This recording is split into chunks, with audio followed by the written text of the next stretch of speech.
brunches too. So you're doing that night. Just let me know and absolutely. get you some comps.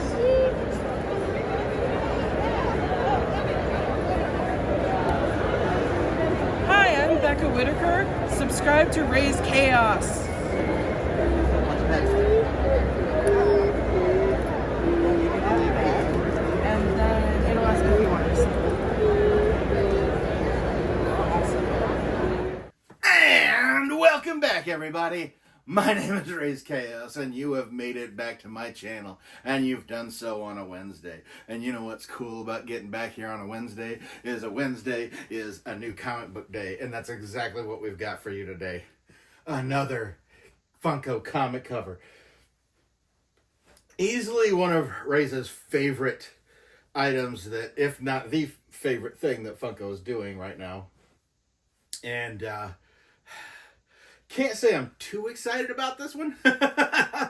Ray's gonna be honest here.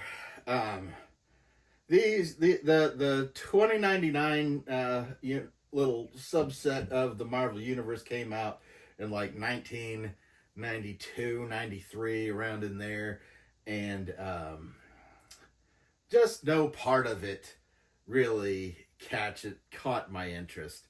In all honesty, future stuff does not really keep my attention, because all they can do is speculate on what the future is going to be. And while sometimes it's fun looking at older things that were predicting the future and seeing how so much of it reflected the past.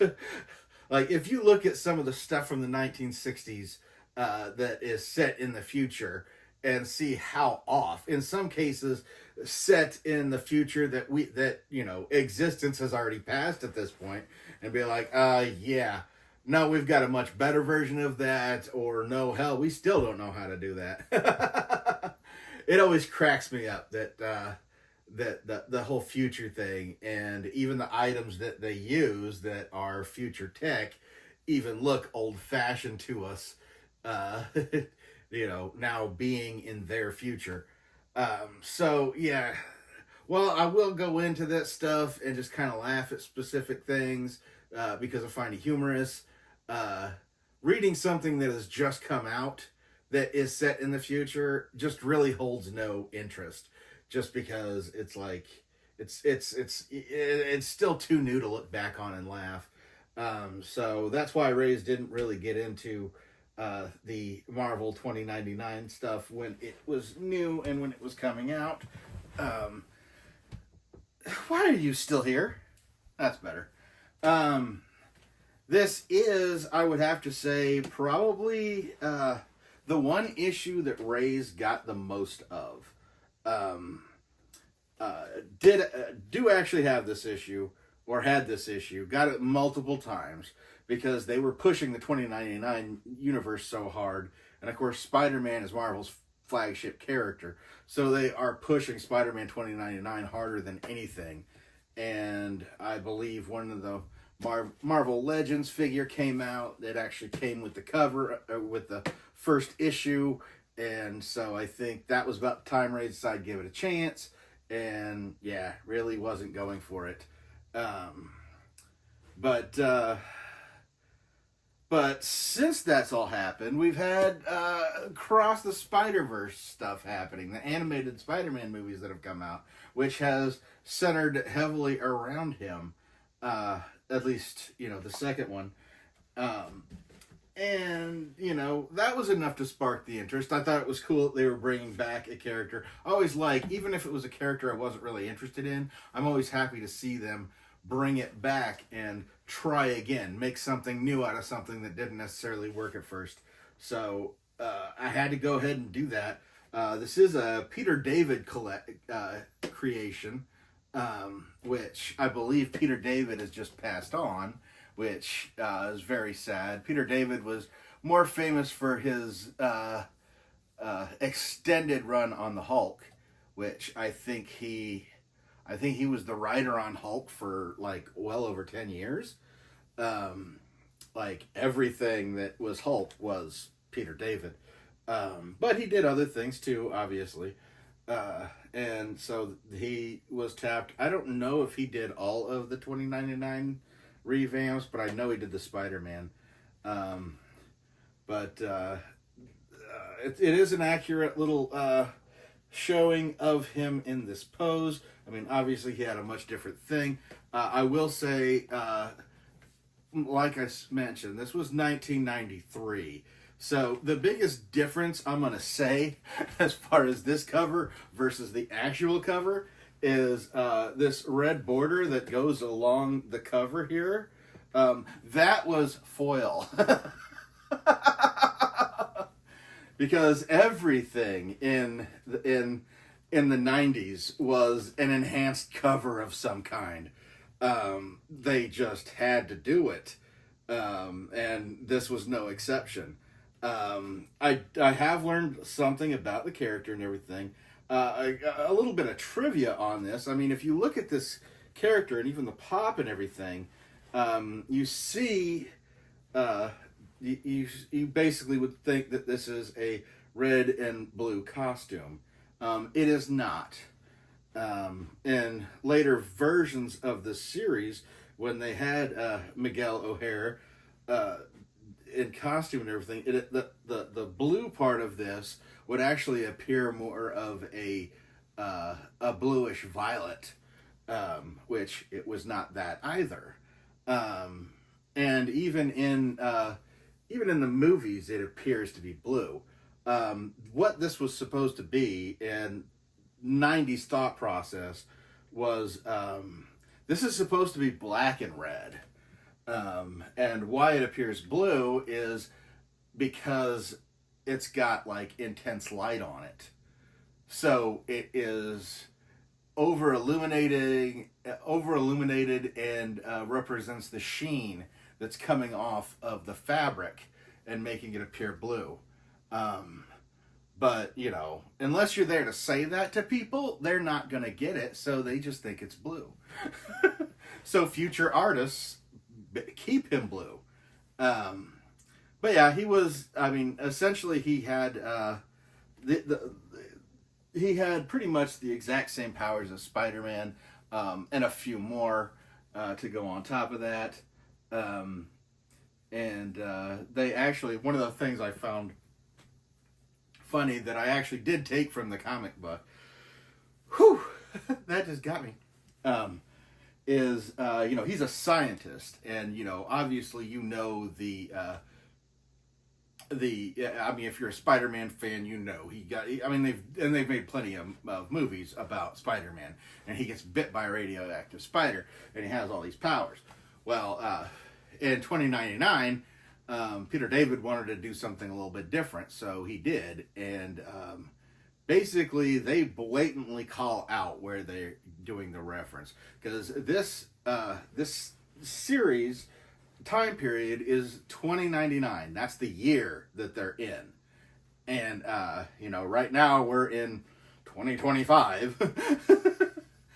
So, you know, we've got less than 100 years before this is reality, apparently. But you know, he is a scientist, and he's creating a genetic modifier thing, and being an old movie buff, he designs it based around the 80s movie The Fly with Jeff Goldblum, which is, if you haven't seen that movie, it is very, very gross.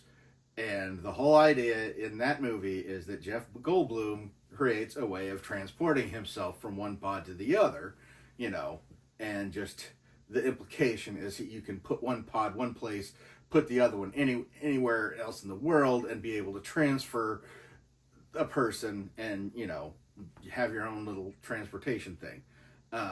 But during one of these experiments of him doing it, a fly flies into the pod while he's doing this. So when it breaks him down to atomic levels, you know, breaking down to the molecules, when it puts him back together, the fly is infused in him, and he slowly starts developing fly things. So the idea that they did the exact same thing, even referenced that movie, in this. That's what happens to Spider-Man in this case. That's what happens with Miguel.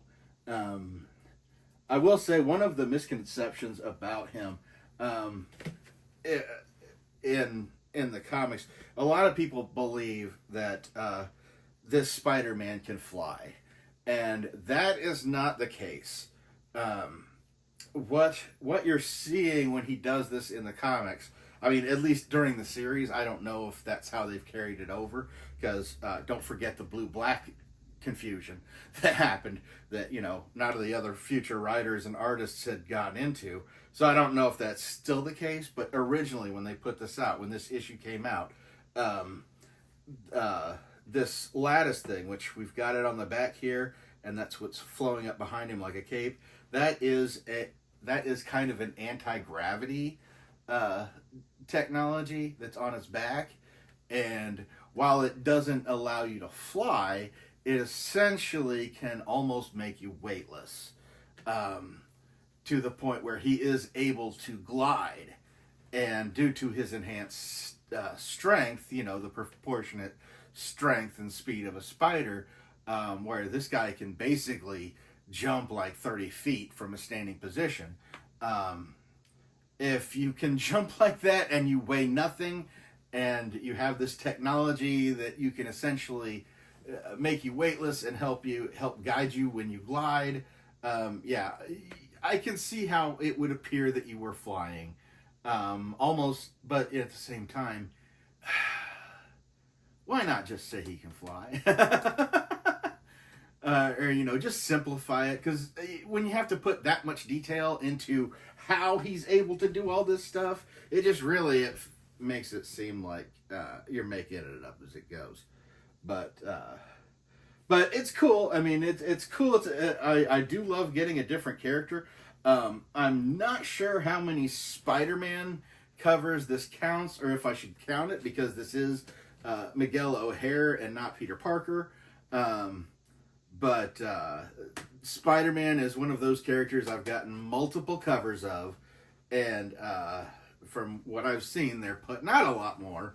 So if you're a big Spider-Man collector, you've got your pick as far as what's to come.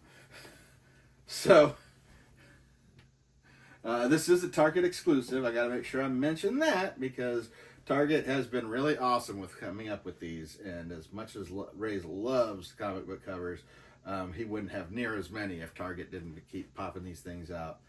But at any rate, I'm going to go ahead and let you go now. I hope you've enjoyed this episode. I hope you've enjoyed this return to Comic Cover Wednesdays, the new comic book day, if you will. Favorite day of the week. And Raze collects all of these. He's got a huge playlist of all that they have released and have gotten. And of course, Raze puts out a video on one of these the Wednesday after he gets it. That way, it's as up to date as it possibly can, with giving them all their individual videos. Because yeah, this is one Raze didn't even really know much about. Even though, honestly, I could tell you, Raze did read those issues that he got, like with the figures and stuff like that. But I have just told you more than what I remember from reading those. I'm sorry, they were very lame. They did not catch the interest. But you know, obviously they're still using the character. They've brought him back a couple times. I did enjoy him in the movies. So looking forward to seeing the next movie, because yes, that last movie they left it on a cliffhanger, and I'm dying because I need to see more. Because quite frankly, those animated movies are a gazillion times better than live action ones. I'm sorry, but they are. But I'm going to go ahead and take off with that nice little hot take I just gave you.